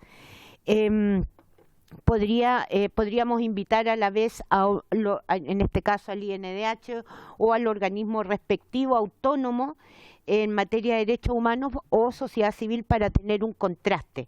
Eso efectivamente podría darle mayor participación, pero también significaría que hay que hacer esa indicación. Y por último, para que no se asuste el diputado Lagomarsino, la verdad es que no coinciden todos los informes en el mismo mes, día o año. Dependiendo de cuándo haya ratificado Chile, empiezan a correr desde el primer informe 4 años. Por lo tanto, por ejemplo, este año tenemos, si no me equivoco, ustedes me dirán, los invitados, ya tuvimos Pacto Internacional de Derechos Civiles y Políticos, nos toca Pacto Internacional de Derechos Económicos, Sociales y Culturales, nos toca el examen periódico universal este año. No sé si hay más.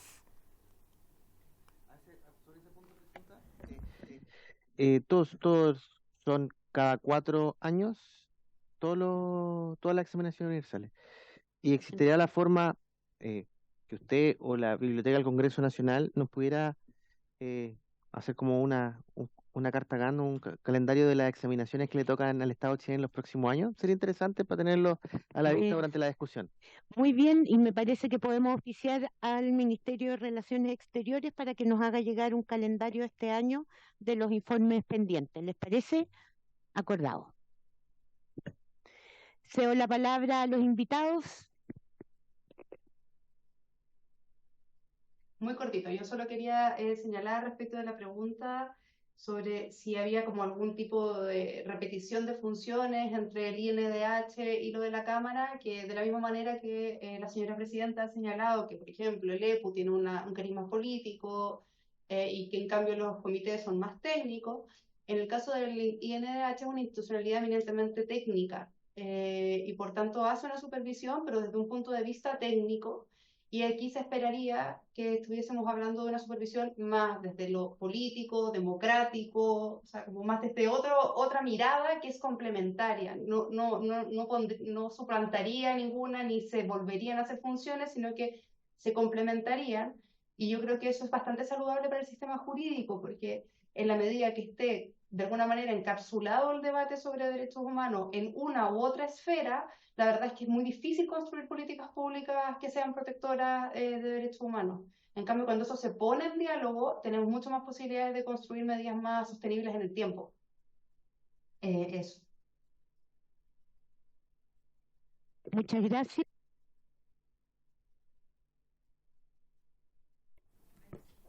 Ahí. No hay más consultas. Bueno, quiero agradecerles mucho a ambos su presencia. Seguramente vamos a más adelante ver cómo esto va avanzando y eventualmente volverlos a invitar si tuvieran la disponibilidad. Nos gustaría mucho y además porque, como les decía, este es un camino que estamos empezando en la Comisión de Derechos Humanos y sin duda que van a quedar aspectos pendientes que podemos ir mejorando. Así que les agradezco mucho y nos vemos pronto. Gracias, Presidenta.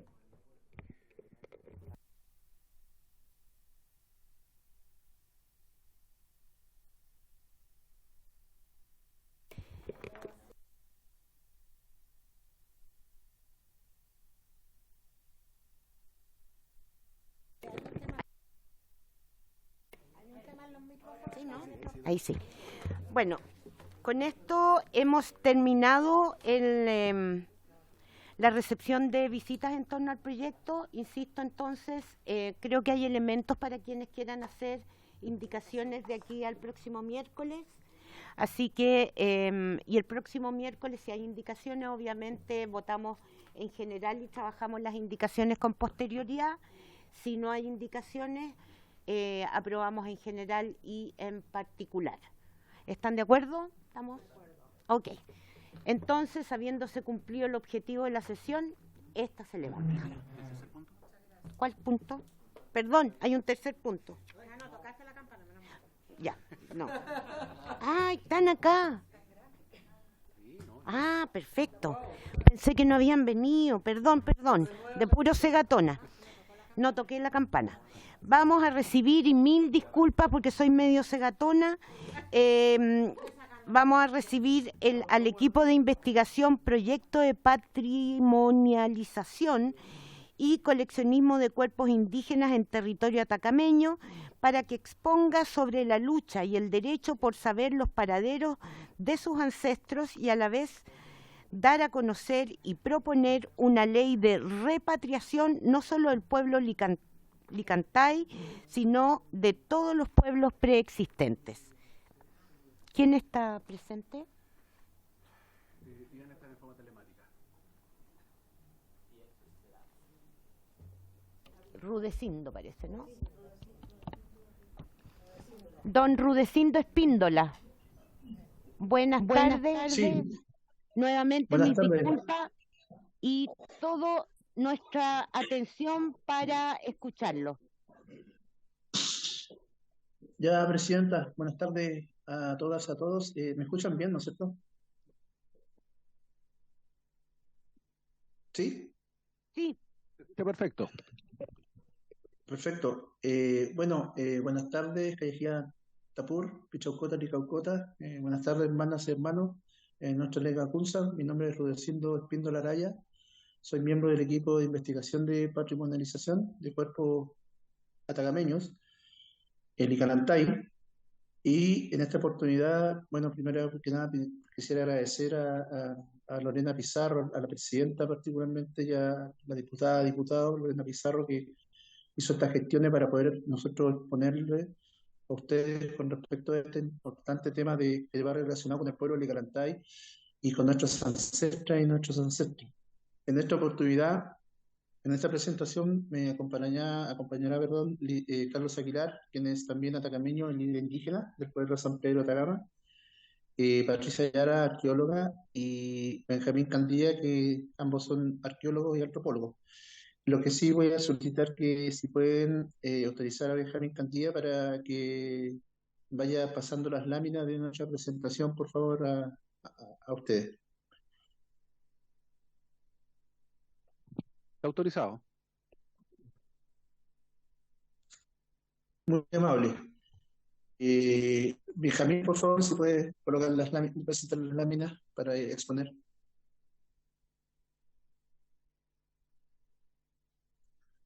Ahí debiese estar compartiendo.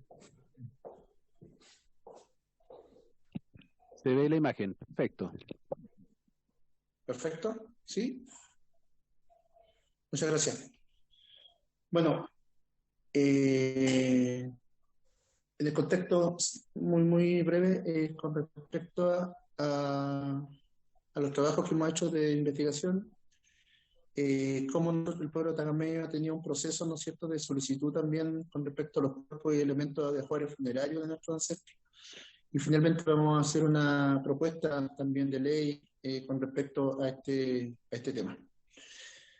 Bueno, a continuación, bueno, estimada presidenta, diputados y diputadas, en primer lugar agradecer la invitación a la comisión para poder dar a conocer nuestro sentir, nuestros avances como proyecto y proponer lineamientos para una futura ley de repatriación, una normativa que ya ha sido mencionada por diferentes pueblos indígenas de Chile, destacando los casos de Rapa Nui y Atacameño.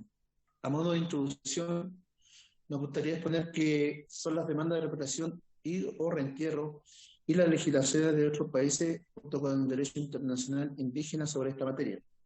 Ya en los años 60 surgió una nueva fuerza de movimientos indígenas en países como Estados Unidos, Canadá, Nueva Zelanda y Australia, y más recientemente en Argentina y Chile, que criticó la apropiación y tratamiento científico de los cuerpos llevados a museos y universidades.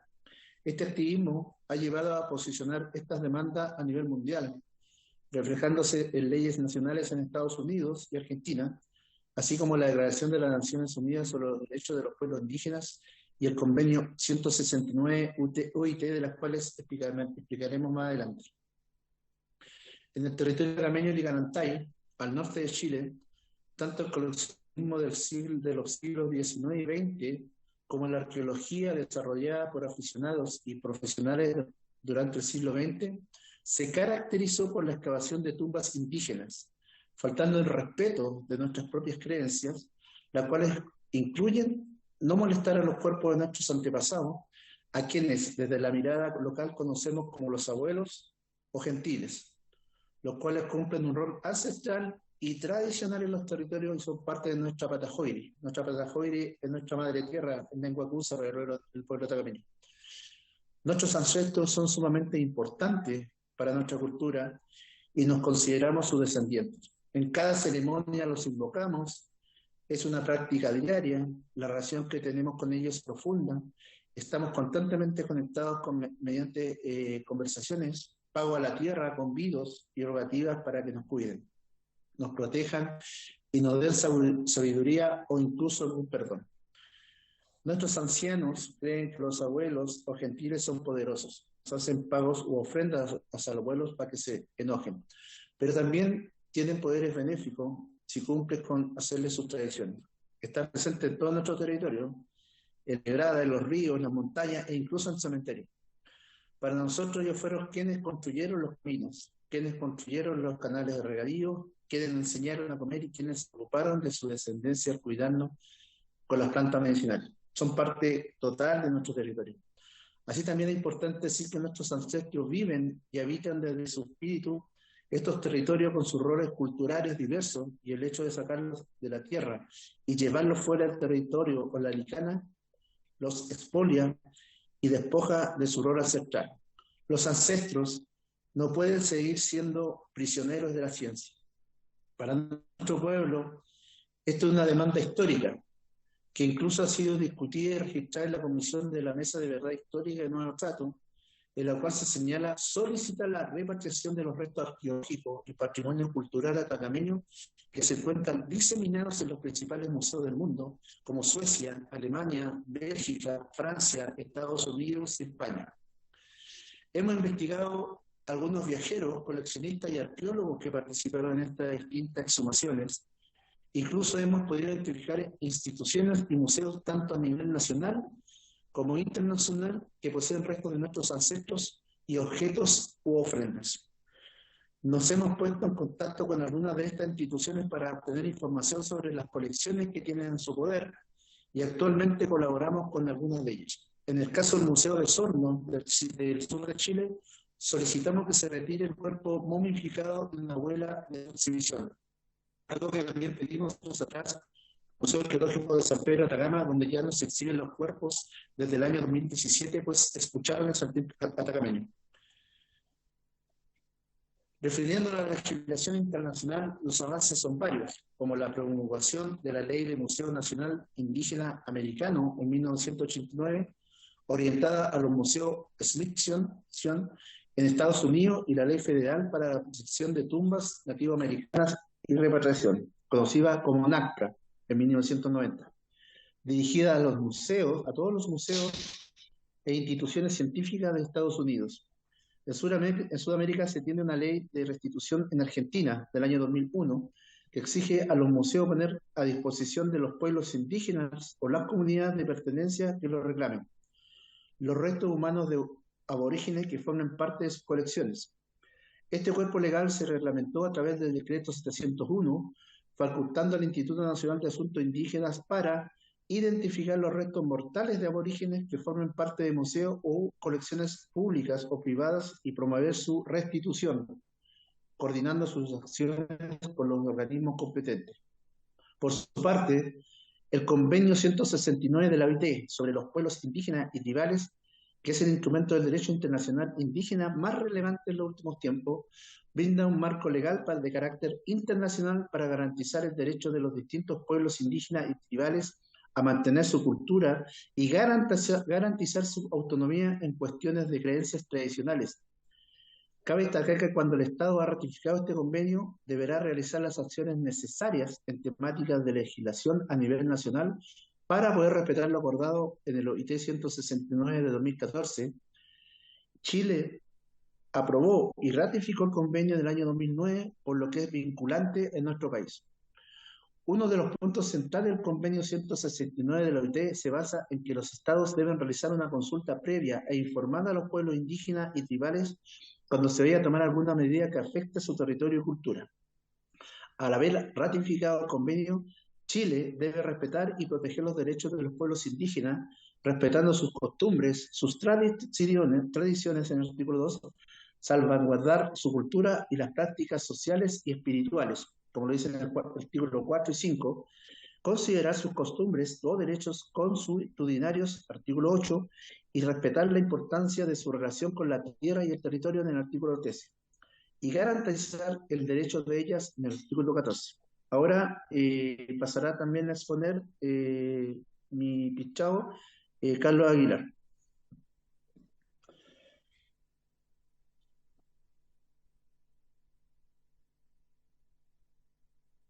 Bienvenido, doctor. Cuando usted diga.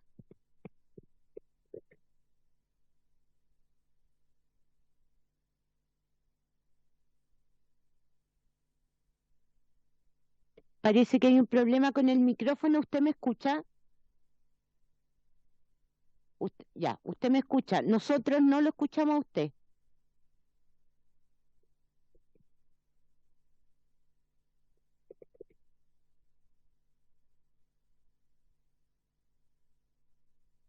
¿Ahora? ¿Se escucha ahora? Sí. De acuerdo, muchas gracias.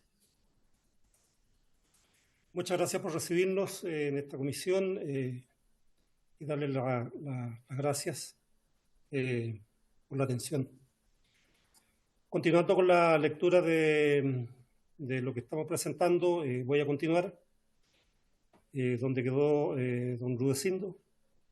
Y dice así: por otro lado, la Declaración de las Naciones Unidas sobre los Derechos de los Pueblos Indígenas del año 2007 es muy clara al señalar que los pueblos indígenas tienen derecho a practicar y revitalizar sus tradiciones y costumbres culturales. Ello incluye el derecho a mantener, proteger y desarrollar las manifestaciones pasadas, presentes y futuras, de sus culturas, como lugares arqueológicos o históricos, en el artículo 11 del numeral 1. Asimismo, plantea que los estados proporcionarán reparación por medio de mecanismos eficaces que podrán incluir la restitución establecidos conjuntamente con los pueblos indígenas, respecto de los bienes culturales, intelectuales, religiosos y espirituales de que hayan sido privados sin su consentimiento libre, previo e informado, o en violación de sus leyes, tradiciones y costumbres. Eso está en el artículo 11, el numeral 2. Además, afirma que los pueblos indígenas tienen derecho a utilizar, a controlar sus objetos de culto y a obtener la repatriación de sus restos humanos. Eso está en el artículo 12, el numeral 1. Y los estados procurarán facilitar el acceso y la repatriación de los objetos de culto y de restos humanos que posean mediante mecanismos justos, transparentes y eficaces, establecidos conjuntamente con los pueblos indígenas interesados. Artículo 2, el numeral 2. En cuanto a la legislación chilena, la ley 17288 declara monumentos nacionales y quedan bajo la tuición y protección del Estado los lugares, ruinas, construcciones u objetos de carácter histórico o artístico, los enterratorios o cementerios u otros restos de los aborígenes, las piezas u objetos antropoarqueológicos, ley 17288, artículo 1. Esta ley no reconoce nuestros derechos sobre estos cementerios y los cuerpos de nuestros ancestros. Por ello, en Chile no se cuenta con una ley de repatriación y o reentierro, aunque el Consejo de Monumentos Nacionales, en casos específicos, ha autorizado reentierro siguiendo un protocolo orientador, específicamente para restos humanos que tengan relación con comunidades o grupos vivos y que provengan de hallazgos nuevos. La ley 19253 del año 93 se refiere al patrimonio de nuestros pueblos y establece que la excavación de cementerios indígenas históricos requiere la autorización de las comunidades, informe previo de la CONADI, al Consejo de Monumentos Nacionales, artículo 29, letra C, lo que sin duda es un avance, pero no queda clara la definición de cementerio histórico, por lo que la excavación de cementerios arqueológicos no requiere permiso comunitario. En territorio atacameño, Lican Antay, Lican, pueblo, Antay es gente. Se siguió un protocolo del Consejo de Monumentos Nacionales que consideraba el reentierro según sus normas de conservación, las cuales incluían una bóveda de concreto, cajas de cartón sin ácido y bajo la supervisión de un arqueólogo. Además, en la comunidad atacameña Licanantay de Chiuchiu se han logrado retorno y reentierro de abuelos también, siguiendo normativas del Consejo de Monumentos Nacionales. Sumado a esto, la costumbre local indica que al descubrir un cuerpo por trabajo de construcción o similar, se debe desviar el trazado y no tocar, aunque en el evento que no se pueda desviar la intervención, se le reacomoda el cuerpo o resto humano en el mismo sitio o contiguo, acompañado de ceremonias que correspondan al dignatario ancestral. Siguiendo esto, en una oportunidad se trasladó el cuerpo de un lactante a un par de metros del camino intervenido. En el contexto de la nueva Constitución del año 2002, tras largas conversaciones de los constituyentes indígenas y no indígenas, se llegó al acuerdo de incluir las demandas de repatriación en el artículo 102, numeral 3, planteando lo siguiente, abro comillas: los pueblos y naciones indígenas tienen derecho a obtener la repatriación de sus objetos de cultura y restos humanos. El Estado adoptará mecanismos eficaces para su restitución y repatriación. A su vez, garantiza el acceso a su patrimonio, incluyendo objetos de su cultura, restos humanos y sitios culturalmente significativos para su desarrollo. Cierre de comillas. Este artículo es un gran avance en temáticas de demanda indígena. Recoge el sentir de diversos pueblos indígenas en Chile, junto con la declaración de la ONU del año 2007. Proponemos seguir trabajando este artículo para que en algún momento pueda constituirse en un proyecto de ley. Creemos también que en este proceso se debe revisar el concepto de repatriación, puesto que puede interpretarse que se quiere que nuestros ancestros vuelvan a la patria y no a nuestros territorios indígenas, lo que podría generar conflictos. Hay que pensar en que nuevos conceptos a definir lo que entenderemos como repatriación, conceptos como retorno y devolución han sido usados por nuestros líderes. Recientemente, un hermano atacameño mencionó la palabra reterritorialización. En otros países se habla incluso de rematriación. Es un tema a discutir. Cabe destacar que estos procesos de devolución son costosos y si bien algunas instituciones extranjeras tienen protocolos y programas de devolución con financiamiento, existen instituciones que no poseen fondos y se necesitará financiamiento para ello. En el contexto de la discusión para una nueva ley de patrimonio en reuniones entre funcionarios del Estado y miembros del pueblo atacameño Lincanantay, se ha trabajado con respecto a la restitución de los cuerpos, además de instalar fuertemente este tema. Propuesta. Nosotros como miembros del pueblo Nación Lincanantay proponemos discutir una ley de repatriación o devolución que tenga en consideración las normativas internacionales vigentes. Para esto es importante que exista una consulta previa, libre e informada en los pueblos indígenas preexistentes al Estado chileno. De acuerdo a lo planteado en el convenio 169 de la OIT, para que cada uno de ellos pueda decidir qué hacer con el retorno de los cuerpos de sus ancestros y objetos asociados desde sus propias cosmovisiones y cultura. Eso es. Muchas gracias. Gracias, don Carlos. Voy a ver si alguno de los integrantes de la comisión tiene alguna pregunta. Diputada Pizarro. No, yo solo quiero saludarles, Presidenta. Yo me había reunido con ellos y me alegra mucho que hayan podido venir a la comisión. Uno no logra dimensionar de lo que ellos hablan. Ellos no hablan de ancestros de 1000 años.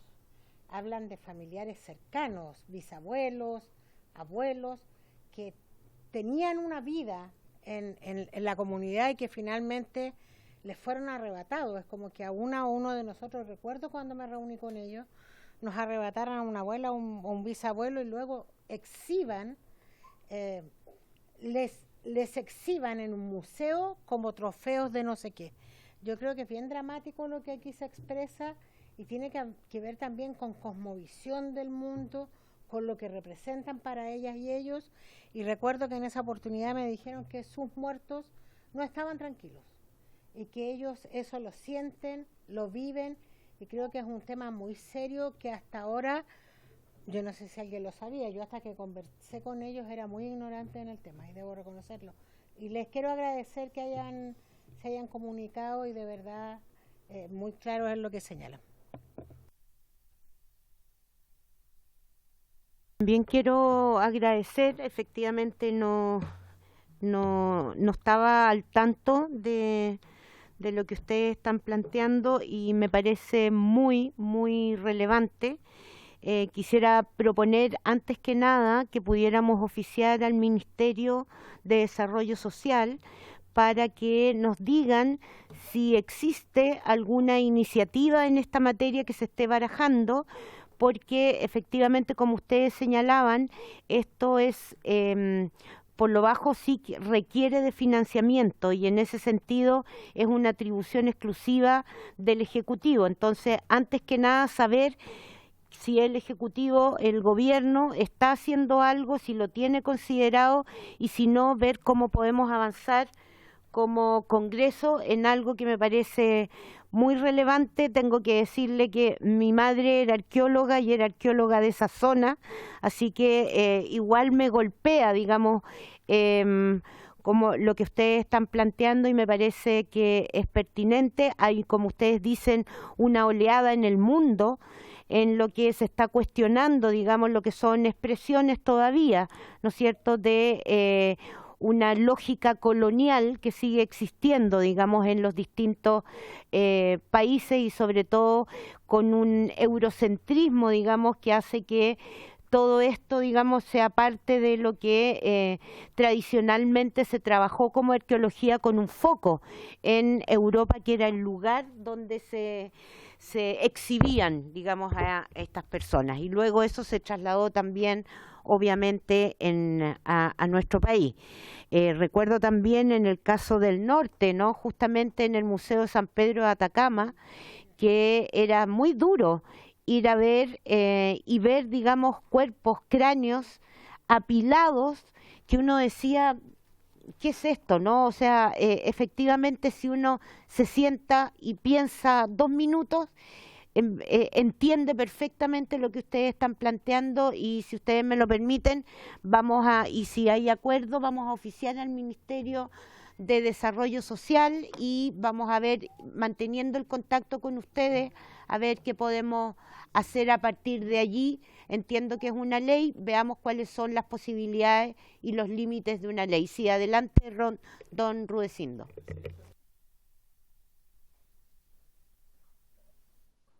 Muchas gracias, Presidenta. Sí, efectivamente, es un tema que bueno que usted lo mencione también y sepa también en parte de lo que nosotros estamos mencionando, que es respecto a la herida que tiene el pueblo de Licanantay con respecto al extractivismo que existió y el retiro de los cuerpos de nuestros ancestros, nuestras ancestras. Sería súper importante y estaríamos muy complacientes y muy agradecidos de generar seguir este trabajo con respecto al Ministerio de Desarrollo, porque hay que entender que nosotros como pueblo somos un pueblo que estamos muy relacionados con la muerte, pero la muerte la vemos de una forma distinta en realidad. Nuestros ancestros son sagrados, la madre tierra es sagrada, por lo tanto eso implica un valor muy fuerte con respecto al realizamiento y al modo de vida que nosotros tenemos. Guardando el paralelismo como lo que pasó también y lo que le pasó lamentable a la hermana Lorena y a todos los familiares, es que a nosotros hay en nuestros cuerpos de nuestros abuelos también fueron sacados y fueron desaparecidos incluso algunos, pero ellos desde su propia tumba. Y eso creo que es un daño también que genera en parte algunos académicos, ¿no es cierto?, que aplicar un tema así como de un patriarcal, ¿no es cierto?, fuerte de investigación contra el pueblo atacameño Licanantay y sobre todo también sobre los pueblos chilenos. Nosotros reconocemos como pueblo que Chile tiene ley de patrimonio muy exigua, muy ambigua, es muy pobre, en nada nos favorece la ley que existe actualmente, y es por eso que nosotros también queremos proponerle a ustedes, como dijo el Chao Carlos, una propuesta, ¿no es cierto?, para que podamos discutir una ley de repartición o de evolución de los elementos de los ancestros, no solamente a nivel nacional, sino que también internacional. Y queremos informar también que nosotros ya lo hemos reunido con entes del Consejo Monumento, con gente de universidades. Este trabajo se ha presentado en diferentes países y en diferentes universidades y lugares de acá en Chile y a nivel internacional. Entonces queremos también, a través de esta instancia, solicitarle a ustedes como diputados y diputadas de Chile también que tengan ese apoyo, que nos den ese apoyo importante para hacer de este trabajo se vuelva carne. Porque hay que entender que desde nuestro territorio son sacados cerca de 5.000 cuerpos. Los sacan en Chuquicamata, los sacan en Aiquina, los sacan en San Pedro, los cuerpos salen de Tocona, de Toconao. En muchos lugares del pueblo atacameño esos cuerpos ya no están entre nosotros. Y es una lucha que nosotros hemos tomado muy fuertemente, que es hacer que se vuelvan estos cuerpos, ¿no es cierto?, de estas ancestras, de estos abuelos, de estas niñas y niños que fueron sacados de sus tumbas, de lugares de descanso sagrados, vuelvan a Chile. Entonces, solicitarle eso, Presidenta, y a los diputados y diputadas que están ahí, solicitarles este apoyo para que se haga carne el regreso de nuestros ancestros. Gustavo Palma. Sí, gracias, Presidenta. Bueno, por su intermedio saludar a los invitados.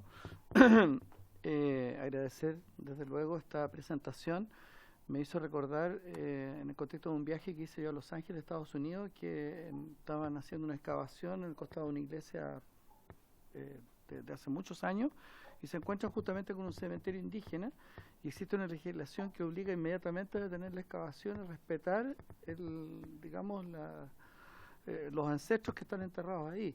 Entonces yo creo que sería bien importante también para esta comisión, al alero de esta exposición, saber un poco de legislaciones comparadas. O sea, lo que pasa en otros países creo que nos ilustraría bastante. No sé si le parece pedirlo a la biblioteca a través del secretario, tal vez, si le parece.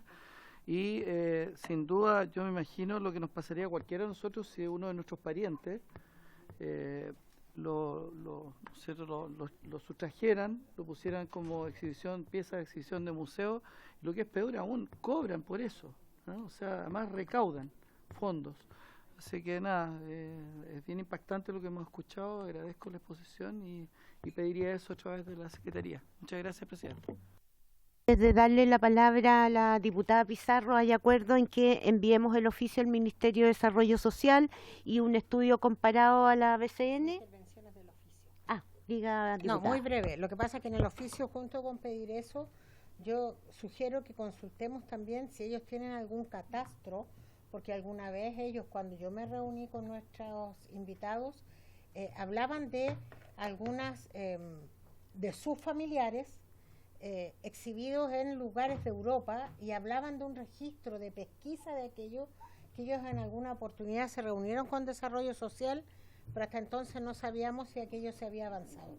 Ya. Entonces, saber si existe registro. Entonces, un oficio que además incluye la solicitud, digamos, de conocer si existe un registro, que envíen ojalá copia de ese registro y qué medidas se están adoptando para avanzar en este proceso de retorno de bienes culturales, de personas, digamos, de restos óseos que son parte de la cultura ancestral del pueblo atacameño, y el estudio del BCN con legislación comparada. Aquí se daba cuenta, digamos, de Estados Unidos, pero también hay otros países, de manera tal que podamos tener más antecedentes y ver cómo avanzar en esta materia.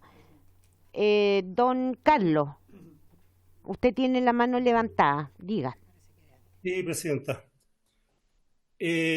Necesariamente es importante mencionar que nuestro trabajo de 3 años que ya llevamos investigando sobre el paradero de nuestros ancestros, están los resultados y se los podemos hacer llegar, por supuesto, para que los conozcan de primera fuente. Y por otro lado, la concepción de nuestros ancestros en relación a nuestra familiaridad no tiene un tiempo lineal, sino más bien tiene que ver esencialmente con que nuestros ancestros son los de ayer, pero también los que tienen más años y que además cumplen un rol en el territorio, un rol espiritual, que es parte de la concepción de vida que tenemos los pueblos en el territorio, en la Licana, ¿no?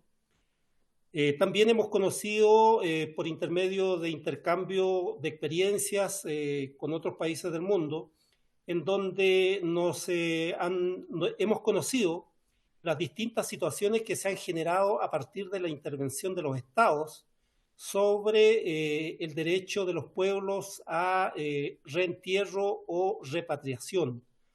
Y sin lugar a dudas, ahí hay una serie de dificultades que hemos conocido mediante esas experiencias y que no dan cuenta de que un retorno es fácil en términos de que solamente llega al Estado, sino que una vez llegando al Estado se produce una serie de dificultades administrativas para que los restos de nuestros ancestros puedan llegar directamente a su lugar de origen, para darle el tratamiento cultural necesario que requieren nuestros ancestros, y también así, por supuesto, este aporte que estamos haciendo como equipo de investigación, como parte de los pueblos nativos de Licanantay atacameño, no solamente es una reclamación, sino que también es un aporte al pueblo, a los pueblos nativos, a los pueblos originarios en Chile, del mundo, y por supuesto que para el propio país. El aporte que estamos haciendo tiene que ver con la memoria, tiene que ver con tomar el momento importante que significa de reflexión sobre la vida en los distintos territorios que están siendo explotados de una forma brutal. Aquí, principalmente en el territorio La Licana, que tienen que ver con la minería y con el turismo, que han socavado de una forma muy importante las raíces de nuestra cultura también. Y es por el sistema económico que existe también, digamos, ¿no? Entonces, frente a eso tiene una consecuencia en distintos ámbitos, incluido la educación, la salud y otros temas tan profundos también que creemos que con este trabajo hacemos un aporte importante para la sociedad chilena y el mundo también. Gracias, don Jorge. Ofrezco la palabra. Yo creo que a todos nos ha quedado como bien impreso en el corazón lo que ustedes han dicho, y por lo mismo vamos a ver qué más podemos hacer mientras oficiamos y pedimos este estudio aquí en la biblioteca, y ustedes nos mandan ese registro y cualquier otra información que nos puedan ir agregando para ir diseñando un camino en este sentido que sea de apoyo al objetivo que tienen como pueblo y también como proyecto, ¿no es cierto?, de repatriación, retorno, devolución, digamos, de sus ancestros y de la cultura y los objetos que hacen parte de esa tradición ancestral. Así que con eso, no sé si nadie más, usted, no sé si alguien quiere decir algo ahí, don Rudecindo o don Carlos, si no, estaríamos pensando en vernos una próxima vez, a ver con un paso más adelantado que el de hoy día, que ha sido de presentación entre ustedes y nosotros. Agradecerles primero que nada la disposición, su trabajo y por supuesto que invitarlos también a que conozcan de primera fuente en el territorio la situación cultural que se vive acá y la situación económica, por supuesto, producto de la gran minería y el turismo que se desarrolla en el territorio, ¿no? Así es que desde ahí muchas gracias a nombre del pueblo atacameño Licanantay. Muchas gracias a ustedes y entonces estaremos en contacto. Que Muchas tengan gracias. buena tarde. Hasta luego. Sí, solamente, Presidenta, agradecer nuevamente el espacio que nos dieron ustedes como diputados y diputadas de Chile. Y nosotros quedamos con el compromiso, ¿no es cierto?, de poder generar, enviar esta información que hemos levantado con respecto a nuestros ancestros. Y como Licanantay y equipo de trabajo vamos a estar muy atentos al llamado de ustedes a poder estar juntándonos nuevamente. Y como dijo el hermano Carlos, poder generar quizá una visita de ustedes como Comisión de Derechos Humanos y Pueblo Indígena, nuestro pueblo de San Pedro de Atacama y del pueblo de acá que nos visitan, para que puedan ver en sitio el terreno, ¿no es cierto?, donde pasaron estas situaciones. Así que vamos a estar atentos y muchas gracias a todas y a todos. Muchas gracias. Hasta luego. Que estén muy bien. Ahora sí. Hasta luego. Ahora sí, por haberse cumplido el objeto de esta sesión, esta se levanta.